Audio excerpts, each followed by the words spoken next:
Open-world games have sparked imaginations and pushed the boundaries of the medium for decades. The allure of games that let you go anywhere and do anything has proven too strong to resist for millions of gamers the world over. There's a reason that they've been dominating sales charts and conversations. In many ways, they exemplify the core tenet of video games better than any other genre: the joy and freedom of interaction.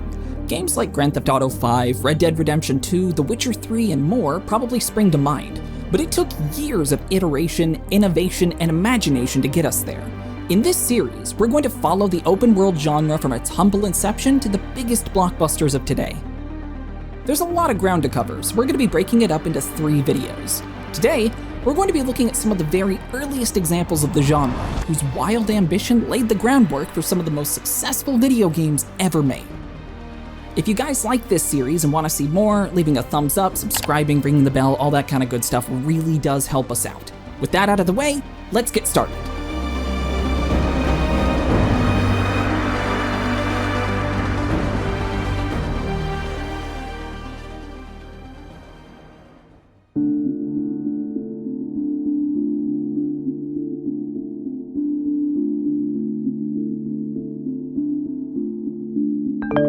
First released in June of 1981 for the Apple II, Ultima 1: The First Age of Darkness was the very definition of ahead of its time. Even before you begin to explore what may very well be the first open-world game ever made, you're afforded a great deal of freedom. You get to craft your own character. And this might be commonplace now, but back in '81, not so much. Once you get out into the world, an immediate distinction is made, separating it from other games of the era. It really is a world. The world is broken up into 4 explorable continents, each dotted with castles, quests, towns, dungeons, forests, and more. The ability to pick what you were going to do and when you were going to do it was a far cry from other games on the shelves. Equally impressive is the fact that this game was largely developed by only 2 people, Richard Garriott and Ken Arnold, and it was done in less than a year. Ultima went on to become a successful franchise and shaped the way that CRPGs and video games in general were made for decades to come.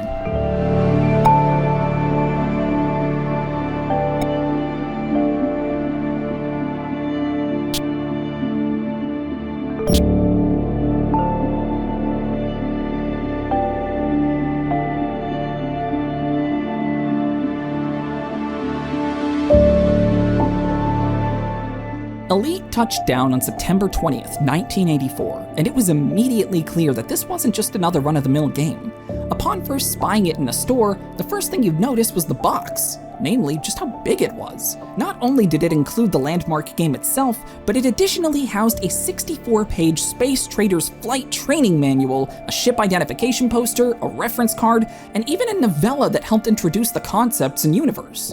Once you finally sorted through all the extras and sat down to play the game, you were greeted with one of the first uses of 3D graphics in the history of the medium. They conveyed a world in which you had the freedom to make real choices. On your journey to become a successful trader, would you follow the law and work diligently to amass your wealth? Or would you become a space pirate, pillaging all in your path in pursuit of easy riches? Choices like this weren't just uncommon at the time, they were unheard of. Elite's rich fiction, industry-leading tech, and real moral choices have made it one of the most influential games of all time.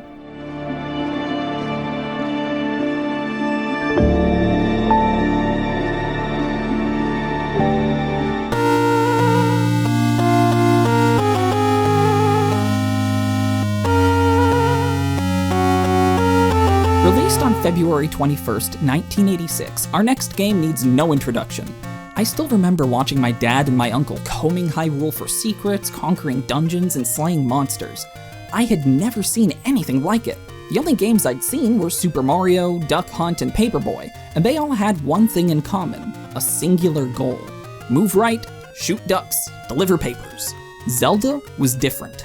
Zelda had this big, open expanse, and it was up to you how to move forward. For the first time in my life, there was a game with no wrong answers. It was a sandbox, and it was yours to explore. Dungeons could be tackled out of order, items entirely missed, and upgrades ignored. You could go so far as to reach the final boss without so much as a sword. It didn't matter that he'd flatten you in seconds, the point was that you had that choice. Games today are still chasing that empowering, intoxicating sense of freedom over 20 years later. The incredible score, timeless sprite work, and revolutionary open-world design have cemented The Legend of Zelda as one of the most beloved, influential, and iconic video games ever made.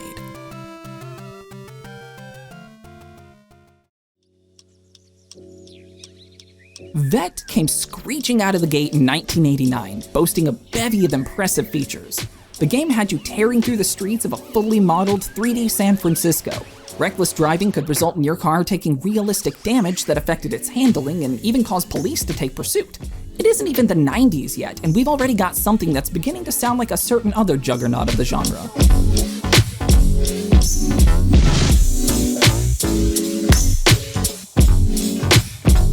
Hunter stalked and killed its prey in 1991 and featured impressive 3D graphics, an open sandbox comprised of different islands, and surprisingly varied means of getting about it. The player could run, walk, swim, or use vehicles, which include bikes, cars, hovercrafts, helicopters, and even surfboards.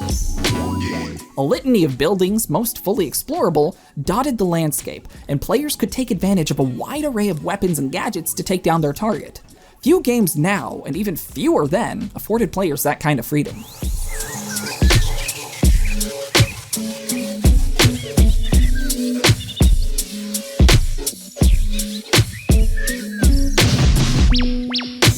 How this game released in 1993, I'll never know.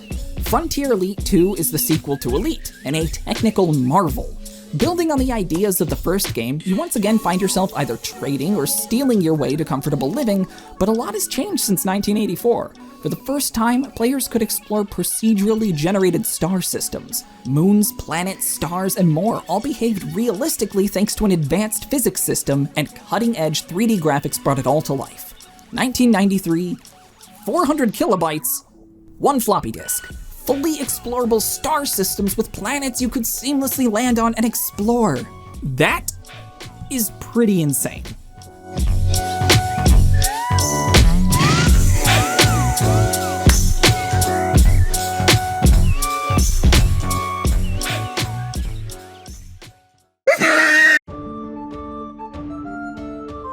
Here's a name I'm sure most of you are familiar with.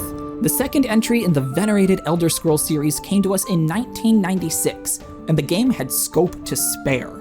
With an unheard of 229,848 square kilometers just begging to be explored, 15,000 towns and dungeons, and over 75,000 NPCs to interact with. Sure, it had to reuse a lot of assets to reach those numbers, but the sheer volume of content on offer was unbelievable.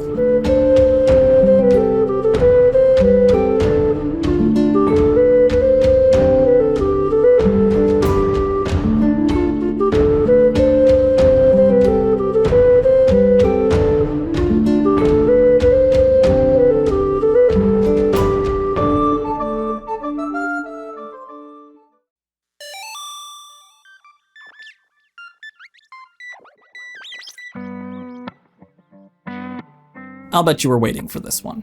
In 1997, Grand Theft Auto finally hit the scene, and gaming has never been the same.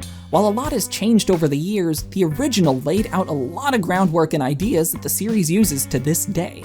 Stealing and selling cars, running over pedestrians, the star rating system, and the big open world that made it all possible got their start right here.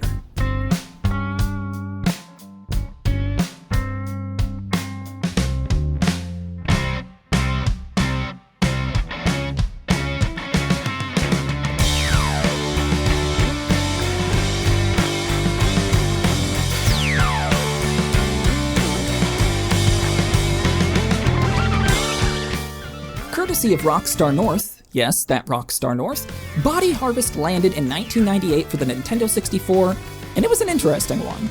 You were tasked with the protection of innocent civilians from an invading alien force. Luckily, you had a bevy of vehicles at your disposal, ranging from boats and planes to tanks and even a hovercraft. These were especially useful in crossing the expansive maps on offer, something clearly familiar to anyone acquainted with Rockstar North's more modern titles.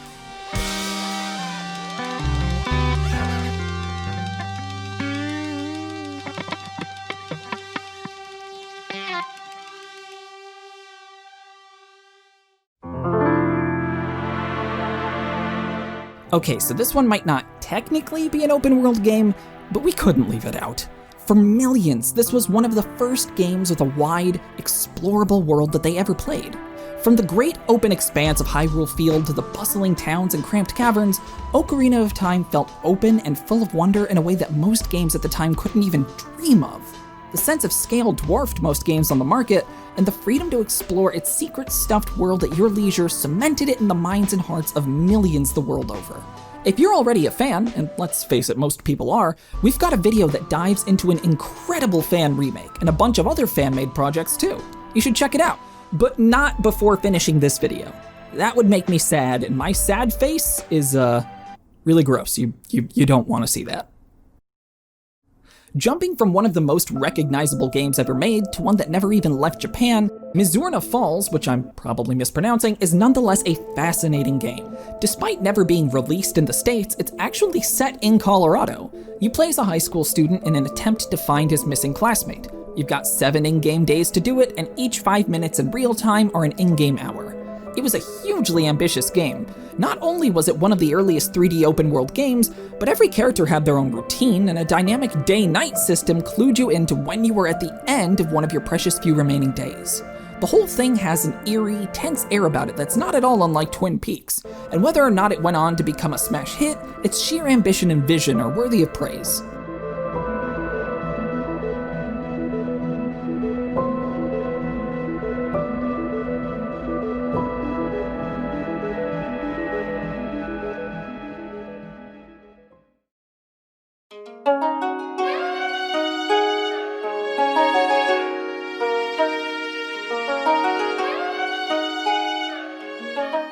And finally, today's last game.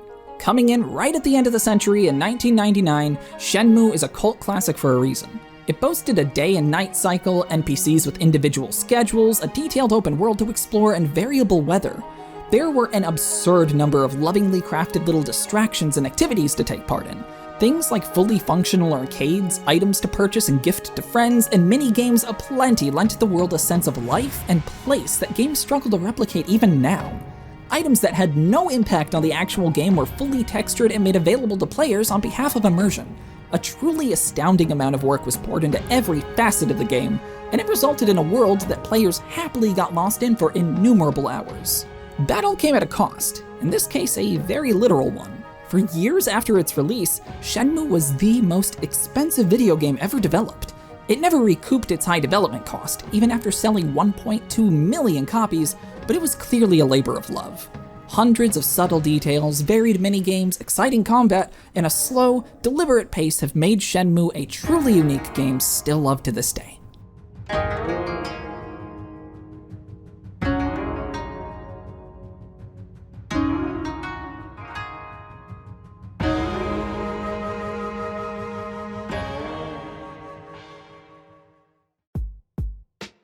From the familiar and foundational to the obscure and overambitious, these are just some of the games that help pave the way for the open world genre. With this batch of games, we're just starting to see a standard template start to emerge. In part 2, we'll delve into games that fully establish what it means to be an open world game and explore some of the most beloved games in history. In the meantime, what did you think of today's games? Any you want to go back and check out? Did we touch on an old favorite of yours? Do you think Shenmue is grossly overrated? Let us know. If you want to be the very first to know when the next video is up, subscribing and ringing the bell help us out a whole lot and let us know that we're making the kind of stuff that you really want to watch. Until next time, thanks so much for watching. I'm Joey Nasser, this is The Cutting Edge, and I'll catch you later.